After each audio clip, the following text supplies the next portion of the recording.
नमस्कार, मैं हूं निधि। 5 साल पहले पूरी दुनिया को गहरे जख्म दे चुका कोरोना वायरस यानी कोविड-19 के केस एक बार फिर तेजी से बढ़ रहे हैं। सिंगापुर, चीन, थाईलैंड, हांगकांग और भारत में नई लहर की खबरें सामने आ रही हैं। भारत में 19 मई 2025 तक 257 एक्टिव मामले दर्ज किए गए हैं और संक्रमण से 2 मौतें हो चुकी हैं। ऐसे में कोरोना के तेजी से बढ़ते मामलों को लेकर टेंशन बढ़ गई है। हेल्थ एक्सपर्ट्स का कहना है कि घबराने की जरूरत नहीं है, बस सावधानी बरतनी होगी। अब कोरोना को लेकर लोगों के मन में डर के साथ साथ सवाल भी है कि क्या फिर से बूस्टर डोज लेना जरूरी है। अगर हम कुछ साल पीछे जाएं तो जो मंजर कोरोना के चलते देश में लोगों ने देखा वो काफी भयावह था। हर दूसरे घर में कोरोना के चलते लोगों की जान गई। कोरोना से लोगों के मरने का आंकड़ा सैकड़ों हजारों में नहीं बल्कि लाखों में था। लेकिन धीरे धीरे हालात सामान्य हुए। लेकिन एक बार फिर कोरोना ने दस्तक दे दी। आपको बता दें कि सिंगापुर में मई 2025 की शुरुआत में 14,000 से ज्यादा मामले सामने आए हैं, जो पिछले साल से 28% ज्यादा हैं। हांगकांग में 10 हफ्तों में मामले 30 गुना बढ़ गए हैं। चीन में भी मामले तेजी से बढ़ रहे हैं। वहां टेस्ट पॉजिटिविटी रेट 2 गुनी हो गई है। थाईलैंड में अप्रैल के सोंगक्रान फेस्टिवल के बाद मामलों में उछाल देखा गया है।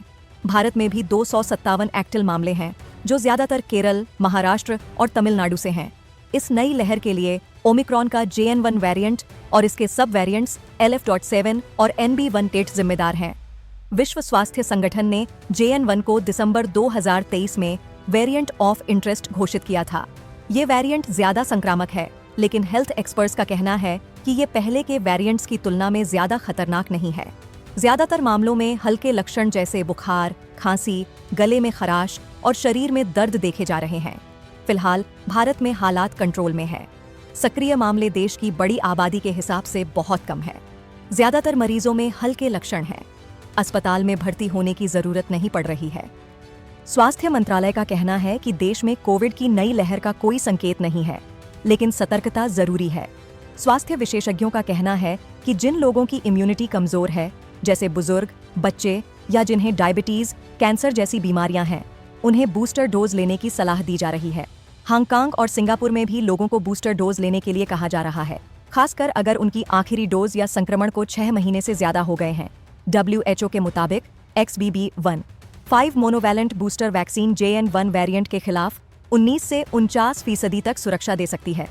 लेकिन अगर आपने पहले वैक्सीन ली है, स्वस्थ हैं, तो घबराने की जरूरत नहीं है। साथ ही आप कुछ सावधानियां बरतकर कोरोना का हरा सकते हैं, जैसे भीड़भाड़ वाली जगहों पर मास्क जरूर लगाएं, नियमित रूप से हाथ धोएं या सैनिटाइजर का इस्तेमाल करें, खांसते या छींकते समय मुंह और नाक को ढकें। अगर सिंगापुर, हांगकांग, चीन या थाईलैंड जैसे देशों में जा रहे हैं तो सावधानी बरतें। बुखार, खांसी या गले में खराश जैसे लक्षण दिखें तो तुरंत टेस्ट कराएं। यूं तो कोरोना का नाम सुनते ही पुराना डर जहन में लौट आता है, लेकिन अब समय है उस डर को समझदारी से बदलने का। डॉक्टरों का मानना है कि घबराने की नहीं, बल्कि जागरूक और सतर्क रहने की जरूरत है, क्योंकि अब हमारे पास अनुभव, वैक्सीनेशन और मेडिकल सुविधा तीनों हैं।